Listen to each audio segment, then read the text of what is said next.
Hello and welcome back to another episode of the Make It Epic Wedding Podcast. Mate, how you been? Good, Timothy. I have been doing well. What's been happening in your world? You been back shooting weddings again? Back into it, hey? Back into it. It wasn't too much of a break. Like there was a couple of weeks break in between, but we still had a couple of weddings like in between my winter period. But feeling rejuvenated, feeling fresh. Worked through my backlog. Still got a few, but it's a good amount. It's a good amount.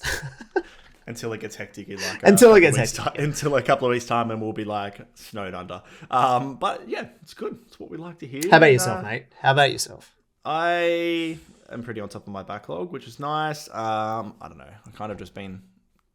I didn't really have a break at all. I probably had one weekend off maybe, and then the rest was just rolling on through it this year, which is nice. But definitely next year planning to have a few weeks off because obviously with the podcast, there's a few things we're trying to do, and we need some time to be able to do those things. So that's probably that's something that will happen in the future, and trying to plan ahead of time to have some room for these things to happen. Mate, well, I've actually got a couple of holidays evens. Yeah, I've got a few. I've got a 4-day weekend up in Foster, actually in 2 weeks, which is going to be pretty cool. Taking the fam, we're going to go camping, take the camp trailer. Hire a boat, do some fishing on Wallace Lake, which will be cool. The girls haven't been on a boat yet. Oh, really? That's fun. Well, Ollie's already been on just letting you know, Ollie's already been on a giant boat. It's called a ferry, in case you haven't heard of one of them before. Oh, fair enough. He went on one of them within I think me and Jess just got sick of being at home one day, and we were like, let's just go over to Manly or something. So jumped on a train, then jumped on a ferry, so that was a bit of fun. But yeah, that's very nice. Well, the girls are always like, oh, can we buy a boat? Can we buy a boat? I'm like, do you want a caravan or a boat? And they're like, a boat. Both. Oh. Yeah, lovely. But mate, what are we chatting about today? Today we are talking about, it's probably a bit of a spicy topic out there, I suppose. A topic that we I guess we always jokingly talk about in most meetings and things like that. And we're talking about how can you include your partner in, I guess, your wedding planning process. And so we've come up with 5 steps on how you guys out there listening can do that, because it shouldn't really be a one person situation, in terms of the planning process. Yeah, it's a marriage.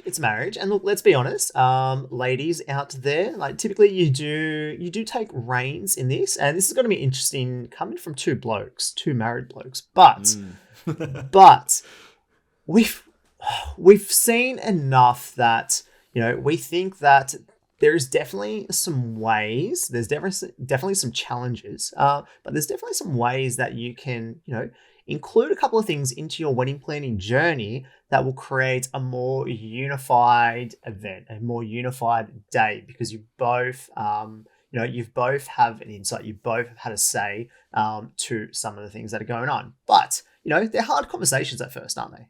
Yeah, absolutely. And it's something that for most guys, you're like, I suppose speaking beyond on behalf of the fellas in the house, most of the time we're just like, oh yeah, we trust you and you've got a vision, and I'm just here to kind of just support you and say yes.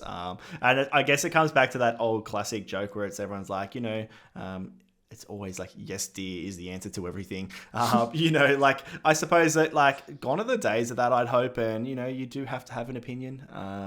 Me and Tim definitely, I suppose when we chat with couples, we do see quite often that it is nice to get the opinion from both sides. And sometimes they're aligned, and sometimes there's a few little things that, the other person may want.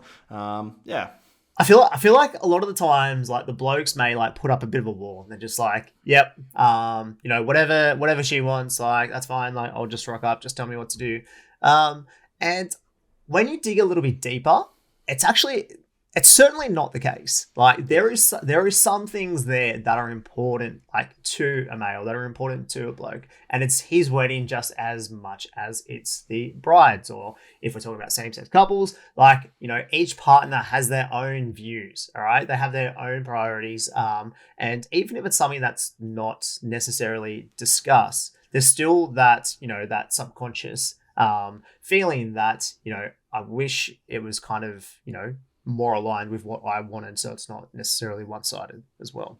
Yeah, absolutely. So let's dive in. So we've got, I said 5 steps that we think will help you guys kind of get to this position where you can work together to plan your wedding. So step number 1 is we're just starting off at the very start. So like the vision board or the negotiables and the non-negotiables that we talk about a lot on the podcast. And something like that, just to start off very fresh and new, if you're like newly engaged or you're fairly early on in your wedding planning process, having the chat about negotiables and non-negotiables and taking into account both of your opinions and then maybe putting it into a bit of a vision board or into a bit of like, a brainstorm or whatever that may look like for you guys in the way that you're wanting to plan.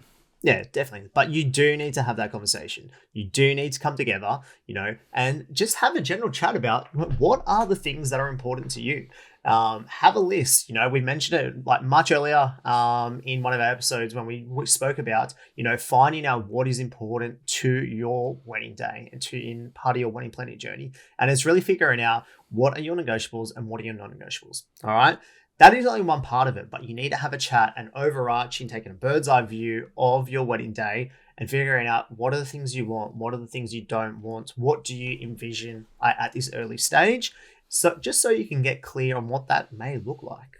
Absolutely. You want to make it unique to you as well, and to both of you, not just, the person who is planning. Hopefully this conversation will open up the doors so you're both planning together. You're both adding unique elements from both of your sides of your brains and together, and here we are, we're coming in and we're going to make an event that is both unique for both of you. So yeah, I think it's like you will definitely find that there is you'll uncover some surprising things for sure. Yeah.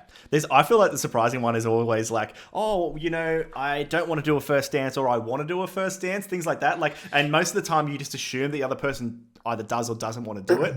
So that's kind of like a topic on the photographer side of the world where I have that conversation. I'm like, there's zero pressure. You don't have to do one at all. But if you want to do one or if you don't want to do one, just let me know. And I feel like there's this bit of this look at each other and there's always like, someone is always like, oh yeah, we're doing one, like just assuming it, or someone's like, oh no, we're not doing one, and the other person's like, oh, but I wanted to, so that's always, I do find that's always funny. So, having those conversations about some of those formalities and I guess the traditions, quote unquote, that have been going on for years on years, are they both, for both of you, are they important? Have that conversation. That's the non-negotiable, negotiable kind of stuff that you can chat about. Yeah, I want to get married on private property. And maybe the other partner's like, I want to get married in a church.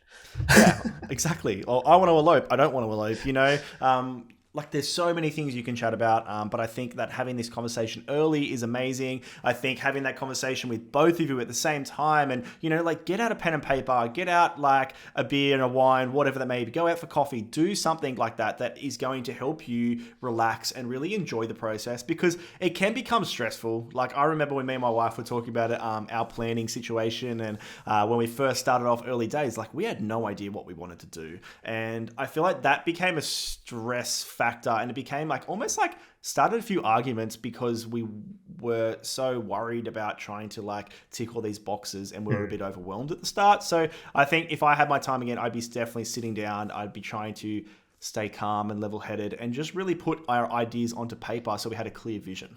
Yeah, for sure. I feel like that would have definitely helped us. Back then, I think I took more of a backseat role. Kate gave me a couple of tasks to do, and I was like, yeah, sure, I'll get these done. You look after the main things. 99% of it. I'll do this. 1%. I'll just pay for it. Yeah, I'll find the tie that I want to wear. But yeah, it definitely needs to be a collaborative approach for sure, just so you can express your individual styles, come together, find common ground, and really start to narrow in on what is important for you both. So absolutely. Hope that step 1 helps you guys into the start of that process. Step 2.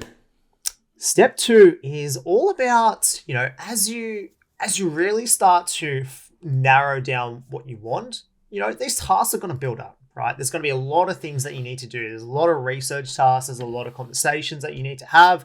And step 2 is about delegating these tasks. Take some responsibility and take some control. Perhaps you do a few things, your partner does a couple of things, and you come in and just check in with each other, see where you're at, and hopefully move that needle forward a bit. So delegate, check in.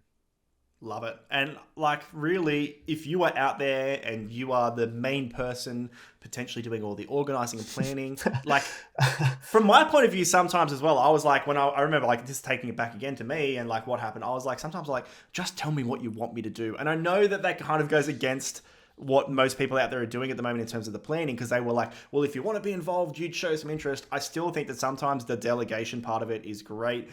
Give the other person a role to do something. Tim, tell me, what's your favorite moment to capture on the day? Oof. It has to be the moment all the hard work has paid off. You're now announced married, so the celebration can begin. And what better way to come down the aisle with some eco confetti popping like it's 2007. 2007, you say? Well, funny you say that. Imagine a one-stop shop that can give you the opportunity to purchase all the little things that make your day epic. Well, the Whole Bride is your shop, offering everything from bridesmaids boxes, clear umbrellas, confetti cannons, even some sparklers and a whole lot more. Even fluffy slippers? Yeah, mate, even the fluffy slippers for those toes of yours. Well, do not miss out on making your wedding day epic. Check out The Whole Bride and use our code EPIC15 to receive 15% off The Whole Bride store. Tick that box, get it done. You'll enjoy the process more because you're not in charge of the whole emailing back and forth people and things like that. So maybe that's where, like in the past, people have definitely got like a joint email. That always does help. So then you can, work together in replying to people, and you can still keep your eyes over it if that's something you want to do. That's a good point there. Like having a wedding based email, right? So everything goes in, all of your like vendor documents, all of your vendor emails in that one place, and that you have access to, both your phones, both computers, etc. We still use our joint wedding email. We just named it like our family name, and then like kind of just used it like that. Yeah, good. And so we have like a family email that kind of we can both still look at as necessary. It's super handy. So little tip for you guys listening out there. So step 2 is quite easy. We think in terms of delegating and dividing. I guess the work up so that not like it's probably the main part of it too. Is that not both of you not one of you are doing all of the and look, there might be one of you within the relationship, that have more of a knack for event planning, that have more of a knack for like negotiations and communication, and that's completely fine. But I think it's important just to find the task that you're good at. What are your strengths, what are your weaknesses, and then just delegate, even if it's few things, but at least it's contributing to the overall day. And maybe if you aren't that person that is keen on the event planning, maybe it's just checking in. Simple as that. Hey, just seeing how you're going with the planning. Like, I know that you're all over it, but if you want to talk about something X, Y, and Z, if you want, just show some general interest. I feel like that will go a long way as well. Give you some brownie points. So maybe if you're blokes in the house, if you're listening, if your partner is not that involved, maybe just direct him to this episode, and maybe that will little hot tip will get some brownie points. Love it. Awesome. All right, mate. Step 3. What is it? Step 3 is something that I feel like we've touched on a little while ago now, but when we had Caitlin and Aiden on, and we absolutely love this idea, and we definitely thought it was something to bring up in this episode, and that is a date night, a date weekend away, a date something when it comes to brainstorming more about your wedding. So try and go away, together, or try and go out for dinner somewhere, sit down, no distractions around you, and really, try and have those decisions and brainstorm more about what your wedding looks like. Maybe it's what vendors you want to reach out to. Maybe it's what the day looks like. Maybe it's a color scheme. Who knows what it may be, but really be intentional about that time. Yeah. So look, there's a couple of things within your wedding planning journey that are some big decisions, right? Like we're talking about, it's not a small amount of money that you are going to be spending. And there is going to be some time when you're really going to need to come together and figure out, are these the best decisions that we can make that are aligned with us and our values and our vision for our day together? If you've got to make these decisions, why not make a date night out of it? And why not make a weekend out of it? And props to Caitlin and Aiden, because it just worked so well for them. I feel like they spent a lot of weekends away making these decisions, but every decision they made ever, they were like, let's go away on a weekend, which is great. And I'm just gone back to quickly had a quick look. That's episode 35. So if you haven't listened to that one, it's definitely worth listening to. Yeah. Props, Kayla and Aiden. Absolutely love it. But yeah, look, it's a way for you guys to really align yourself with the decision that you need to make. And do it in an environment that's not your, it's not at home. It's not neutral your normal ground. environment. Neutral ground. Yeah. We said divide and you said divide and conquer before. I was like, oh man, this is war games. Yeah. That's we're trying to stop the wars from happening with this episode. No wars, we promise. No wars. But I do think, for me, me and Jess, whenever we do go out for coffees and stuff like that, we do get a lot done in terms of a conversation, or even if it's getting in the car and going for a drive together, because it sounds terrible, but when you're trapped in that position of no distractions around you and you're sitting there having a genuine conversation with each other, I do think that those times you do kind of tick a lot of boxes. So yeah, it's easy to get lost in the mundane day-to-day activities. Sitting on the couch watching TV, trying to discuss the wedding, it doesn't really go that well. Yeah, don't necessarily do that. For the many reasons that we spoke about, I just feel it is so much. How often do you get away as well? A weekend away, a date night can do so much wonder, to your mental health, and to the relationship. And this is coming from, a dad with two girls that are 2 and 3, almost 3 and 4. And man, we had a date night the other week and went and seen Luke Combs. And yeah, you did. It was I can't even remember the last actual date night that we had where we didn't have to worry about thinking about the kids. Because even when we go out for a couple of hours, even if it's for a dinner, we're still oh man, what are the kids like? We miss them already. Yeah. We're not at that stage yet. Hopefully we will be soon. But yeah, I definitely am longing for a bit of that. That'd be nice. And thank us later when you make some big decisions and that you're happy to actually make them because you've gone through the pros and the cons. You understand what you want. You've got your overarching vision board where you understand, the things that you want, the things that you don't want and what's important. So, having a date night and making those big decisions, really moves the needle forward in your wedding planning. And to be honest, we've had couples that have planned a wedding in a couple of months. I've one of the most insane weddings that I've ever gone to. It was planned in 10 weeks, which is crazy. I think the best part about that speed process is that you don't have the position to have, I guess, decision paralysis. Yeah. You kind of have to make decisions and you have to make the right decisions fast. So yeah, it is a bit of a benefit to, I guess, having that quick turnaround. And some people work better on a tight schedule, and that's okay. So you have to know what works best for you. Step number 4 that we have, which we do love, and I do love this kind of the opportunity to do this, and that is called, I guess, vendor meetings, catching up with the potential vendors you may want, and really getting to know them. Jump on a call with your vendors and don't be scared to ask all of the questions, because for me as a vendor, whenever I jump on those calls, I absolutely love it because I get to see your faces, I get to interact with you guys, you get to know who I am and you get to see my personality, and you're really going to know after that call whether our personalities align, whether we vibe with each other, whether you really understand us, but also we get to understand you a little bit more. I always try and take notes in those meetings so that I get to kind of see the interaction between you two, and we could just answer a heck of a lot of questions in a very quick time. Yeah, it's a good way to, understand who is the vendor that you are meeting, what is their vibe. And it's outside, it's separate to, the service that they're providing. So especially when it comes to, the vendors that you're spending a lot of time with, yes, right, you love their work, but it is just as important to understand who they are as people, especially when they're going to be with you for your, one of the most important days of your life. So it's really important to, think about, am I going to be happy having this person around on one of the best days of my life? And are they going to elevate my wedding day? Absolutely. And also, I would even go so far to say, if you vibe with that person, no matter... maybe not matter how much they charge, but the money part of it shouldn't be as much of an issue, especially if you're vibing with that person. Because at the end of the day, you could pick someone else who may be more cost effective and more affordable for you guys, but you have nothing bloody in common with them, or you don't vibe with them at all. And therefore, it's going to be really hard in the future as you're planning your wedding to really align with this person, no matter how cheap they are and how much it saved you potentially. Yeah. So that's just a little hot tip there. Yeah. golden nugget is to make sure you do these meetings together.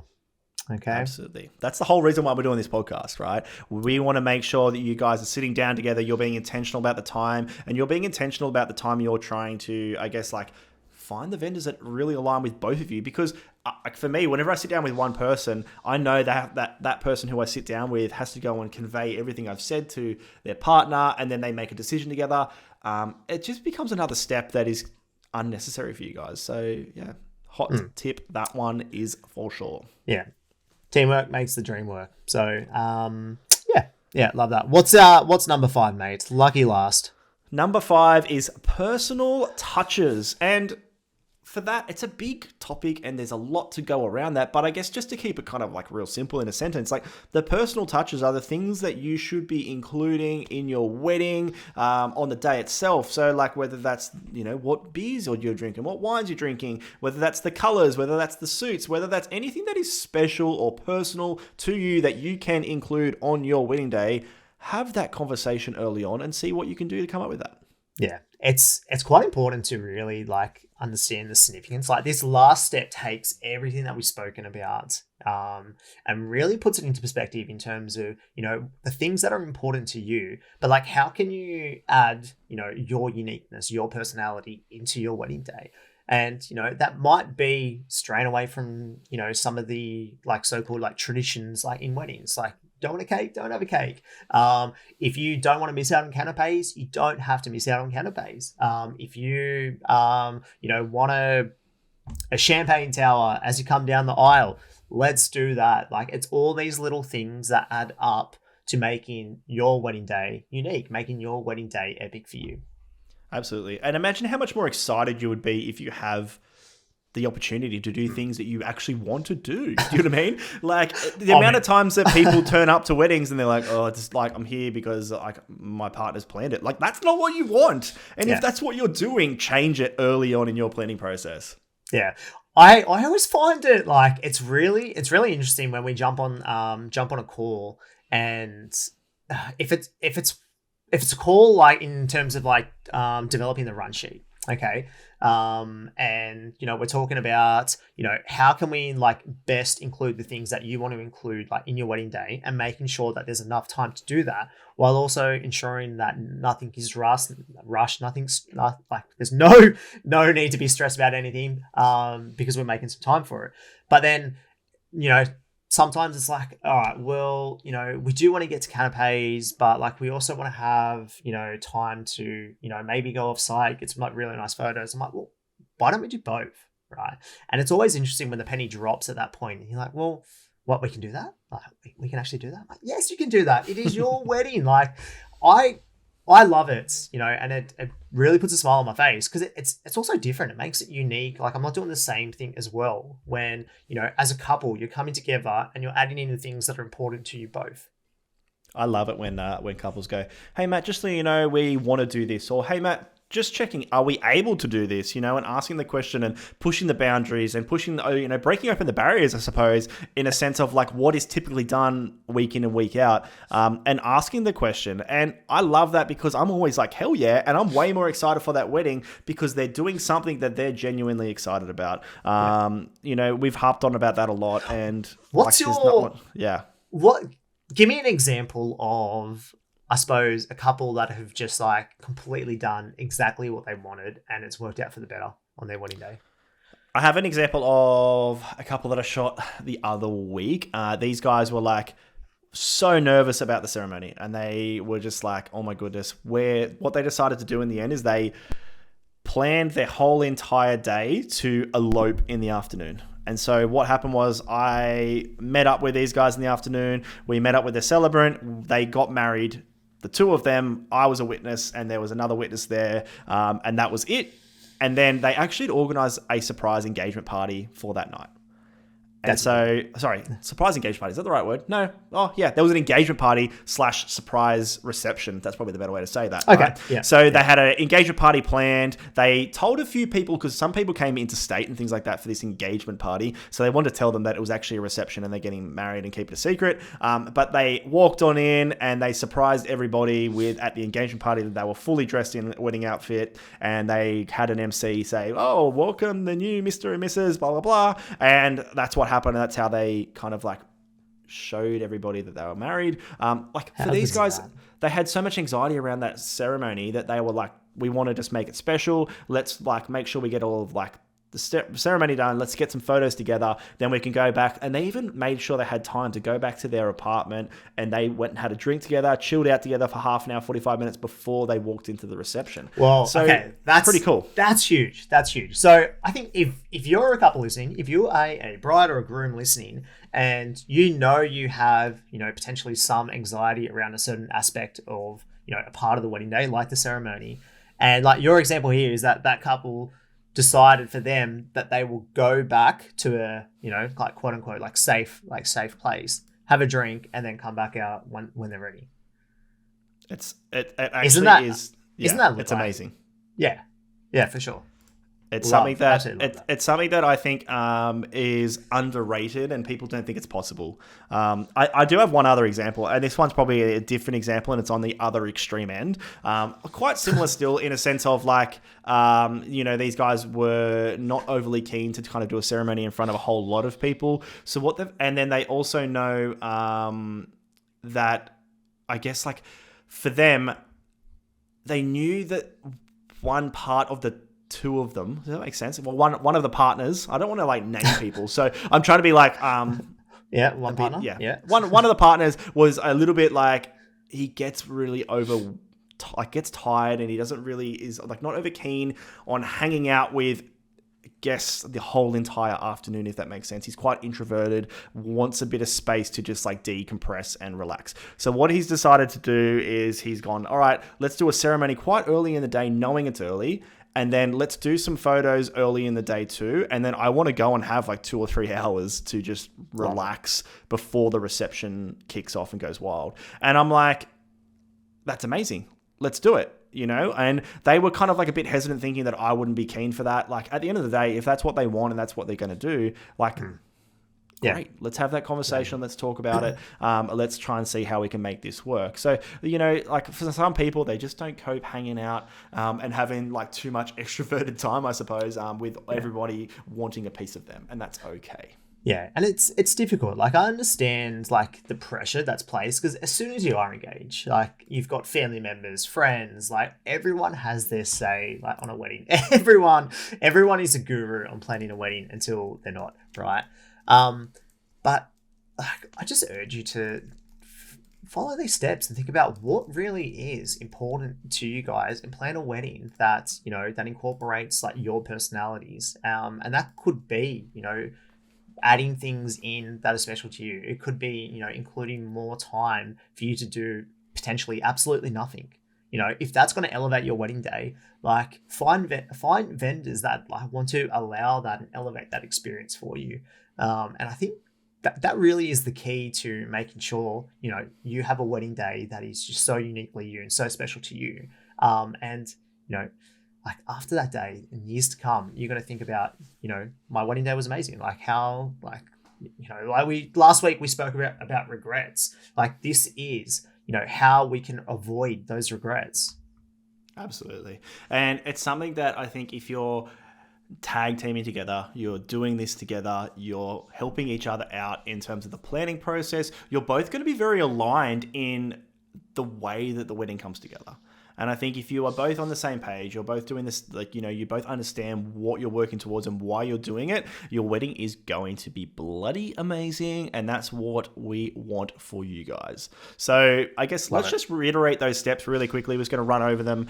So step number 1, we are talking about the vision board and the negotiables and the non-negotiables. And I guess how you guys can come together to really plan that wedding from day one.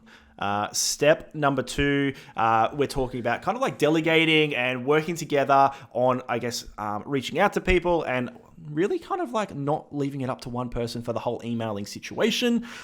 Step number 3, we're talking about brainstorming and like a date night or a weekend away and really getting together to, I guess, be intentional about the decisions you're making. Step 4 is meeting up with your vendors, asking them all the questions. And step number 5, personal touches and making sure you're doing things that are unique to you on your wedding day. Nailed it, mate. Absolutely love it. So good. And look, we hope that this episode has brought you guys some value. We really appreciate you guys listening. So if you have been loving what you've been listening to today, please leave us a review on Apple Podcasts. That would always be great. We do love to read them out. I don't know. We always joke about giving something away. Maybe we will one day. Well, let's just give a quiet mention to some of the podcast sponsors as well. So if you need confetti, specifically sustainable eco confetti, the Whole Bride has you covered. You can get 20% off if you use the promo code that we have, which is EPIC20. So hopefully you guys will love that, and that is helpful for you. They do a whole bunch of different stuff too, which, you know, like is outside of just the confetti. Clutches and all this stuff cool. that us all boys the slippers. don't know about. How sick are the slippers? All the slippers. Yeah, I should get you some of that for Christmas, maybe. Yeah, please. But yeah, so we do love the Whole Braid. So make sure you check them out. Their details are in the show notes below. They are someone that is creating great products that we get to use a lot. Amazing. But until next time, mate, I'll catch you on the next one. Bye.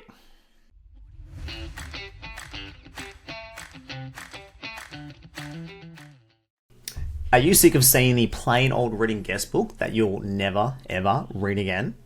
Yeah, absolutely. I actually don't think I've seen mine since my wedding night, to be honest. Yeah, I don't think I've seen mine either, which is really interesting. But imagine capturing your guest voices with a retro phone that's a bit more epic and receiving all the recordings as an online gallery. That sounds absolutely amazing. Imagine all the like different voices you'll get to hear from everybody. Some of the drunken ones, and then also grandma maybe leaving you a cute and romantic one as well. Sentimental voice memos from Nan and from family members, and then just imagine the boys giving you an absolute roasting. So well, good. Check out Off the Hook. Use our code MIA50 and get yourself a sneaky $50 discount.